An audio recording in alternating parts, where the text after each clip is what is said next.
అవి ఎందుకంటే ఆత్మీయత తీవ్రత కలిగిన వాడే చెప్పగలడు ఏ విషయమైనా. అది పాపాలు హెచ్చరించే విషయాలు కానీ, లోపాలు కానీ, మిస్టేక్లు కానీ, ఒక వ్యక్తికి విశ్వాసికి హెచ్చరించే ఒక వ్యక్తి ఎలా ఉంటాడంటే ఆత్మీయత తీవ్రత కలిగి ఉన్నవాడే చెప్పగలడు ఏ విషయమైనా. రైట్, ఇప్పుడు చూద్దాం.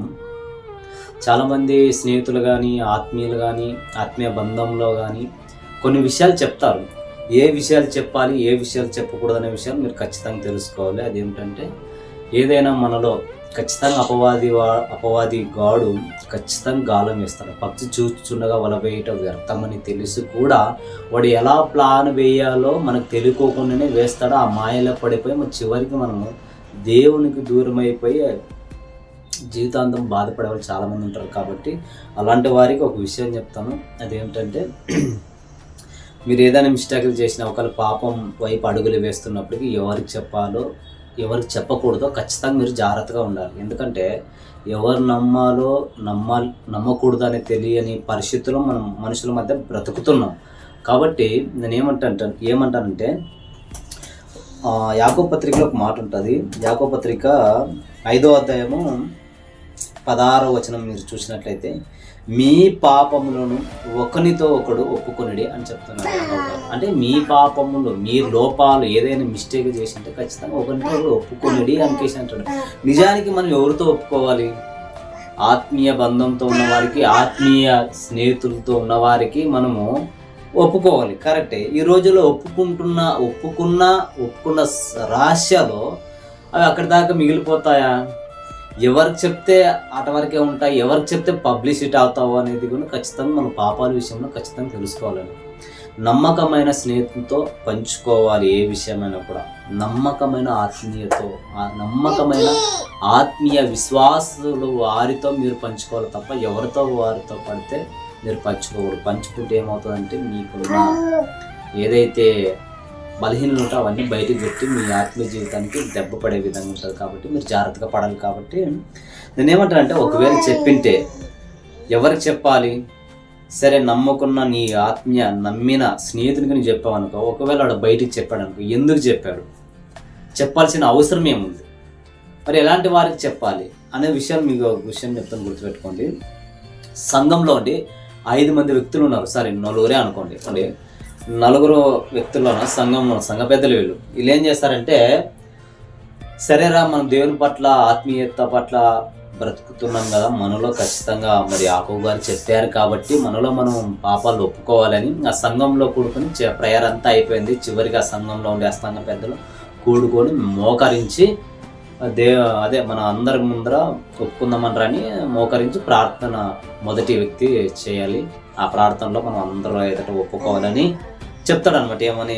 దేవా, నన్ను క్షమించు, నేను తాగబోతుని, తిండిబోతుని, అన్నీ తెలిసి కూడా నేను సంఘంలో అలా తాగి వస్తున్నాను కాబట్టి నన్ను క్షమించు దేవా అనికేసని ఆ వ్యక్తులు ఎదుట ప్రార్థించే సమయంలో ఒప్పుకుంటాడు అనమాట. సరే, ఈ వ్యక్తి ఒప్పుకున్నాడు. రెండవ వ్యక్తి ఏమంటాడంటే, దేవా నన్ను కూడా క్షమించు, మరి సంఘంలో కానుకలు ఎవరైతే ఇస్తున్నారో అవి నమ్మకమైన నీ సేవ నిమిత్తం వాడవలసిన కానుకలు మరి నేను దొంగలించి నా వ్యక్తిగత విషయాలకు వాడుకుంటాను, నన్ను కూడా క్షమించని రెండో వ్యక్తి ప్రార్థిస్తాను. 4వ వ్యక్తి ఏమంటాడంటే, దేవా నన్ను కూడా క్షమించు, నన్ను సంఘంలో ఉండే కొంతమంది స్త్రీల్ని మోహించి నేను చెడిపోయాను దేవా, నన్ను క్షమించని కేసని ఒప్పుకుంటాడు అనమాట. తర్వాత లాస్ట్ 4వ వ్యక్తి ఉంటాడు. ఏమంటాడంటే, సరే అందరు కళ్ళు మూసుకోండి అనికేసని ప్రార్థిద్దామని అనికేసి నేను కూడా ఒప్పుకుంటాను అనేసరికి ఆ కళ్ళు మూసుకుంటారు. కళ్ళు మూసుకునేసరికి ఈ అబ్బాయి పారిపోతాడు అన్నమాట. 4వ వ్యక్తి ఎందుకు పారిపోతాడంటే, అందరూ ఇంకా పరిగెత్తారు, అదే పట్టుకోండ్రా అని. ఎందుకంటే ఆయనకు కూడా బలహీనత ఉన్నది. ఏమని? ఈ విన్న సంగతులను, ఈ విన్న విషయాల్ని, ఈ ఒప్పుకున్న పాపాలని ఇతర ఊరికి చెప్పకుండా నేను ఉండాలి అనికేసని వాళ్ళ ఎదుట ఒప్పుకుంటాడు అనమాట. అది పాపం. అంటే మీరు ఎవరితో ఒప్పుకోవాలి, ఎవరితో ఒప్పుకోకూడదు అనే విషయాలు ఖచ్చితంగా మీకు తెలియాలి. తెలియకపోతే మీ ఆత్మీయ జీవితం ఖచ్చితంగా దెబ్బతీస్తుంది. ఒకవేళ నా నమ్మకమైన వానితోనే చెప్పావనుకుంటే, స్నేహితుల బంధం అంటే ఆత్మీయ స్నేహితులతో నేను పంచుకున్నామని ఒకవేళ నువ్వు అనుకుంటే, అది చెప్పకూడదు విషయాలు కూడా చెప్పి నువ్వు ఒప్పుకున్న తర్వాత కూడా వాడు బయట చెప్పాడంటే ఎందుకు చెప్పింటాడు? బట్ మీ ఇద్దరి మధ్య ఏదో సంథింగ్ రాంగ్ ఉంటుంది కాబట్టి ఆ విషయాలతో బయటకు చెప్పుండొచ్చు. బాధను తట్టుకోలేక చెప్పుండొచ్చు, అదేదో ఒక కారణంలో బయటకు చెప్పవచ్చు, కానీ నువ్వు అలాంటి విషయంలో మీరు జాగ్రత్త ఉండాలి. కాబట్టి ప్రభు అంటున్నాడు, యేసు ప్రభు ఏదైనా ప్రభు అంటాడు, ఏమంటాడంటే, ఒరే మిమ్మల్ని దాసులుగా నేను పిలవలేనురా, స్నేహితులుగా పిలవాలనుకున్నాను. కాబట్టి ఏ విషయాలైనా చెప్పాలనుకుంటే నాతో పంచుకోండి, నాతో చెప్పుకోండి అంటాడు. ఏ విధంగా చెప్పుకోవాలి ప్రభువా నువ్వు ఒకవేళ అడిగితే కానీ, ఇదిగో బైబిల్ ఉండదు, నీ బైబిల్ ఎదుట నువ్వు ఒప్పుకున్నావు అనుకో, నువ్వు చదువుకున్నావు అనుకో, ఆటోమేటిక్గా నీ హృదయంలో ఉండే ఆ భారం అనేది, ఆ పాప భారం అనేది తగ్గిపోతుంది అనమాట.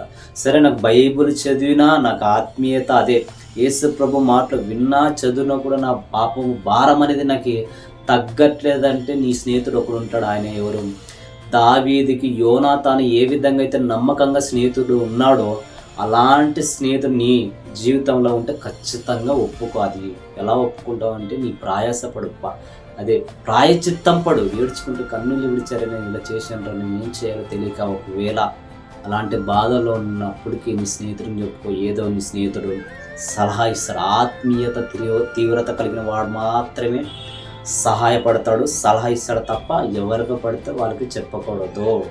కాబట్టి ఈ విషయం మీరు జాగ్రత్తగా ఉండాలని మనస్ఫూర్తిగా తెలియపరుస్తూ, ఎవరైనా నమ్మకూడదు, ఎవరు నమ్మాలో నమ్మకూడదు, బైబిల్ సారంగా మనం ఆలోచించుకొని ముందుకు పోతే ఈ పాపాలు, ఈ లోపాలు అనేది ఖచ్చితంగా ఒప్పుకోవాల్సిన పరిస్థితులు వస్తాయి. ఆ సందర్భంలో యాకోబు పత్రికలు ఎందుకు ఒప్పుకున్నారంటే, ఎవరైతే మరి చేసిన తప్పుల్ని, పాపాలని ఒప్పుకున్న తర్వాత ఆ ఒప్పుకున్న వ్యక్తి ఎవరికైతే చెప్పింటాడో ఆ వ్యక్తి దేవునికి మొర్ర పెడితే అప్పుడు ఆ పాపాలను క్షమించబడడానికి అవకాశం ఉంటుంది.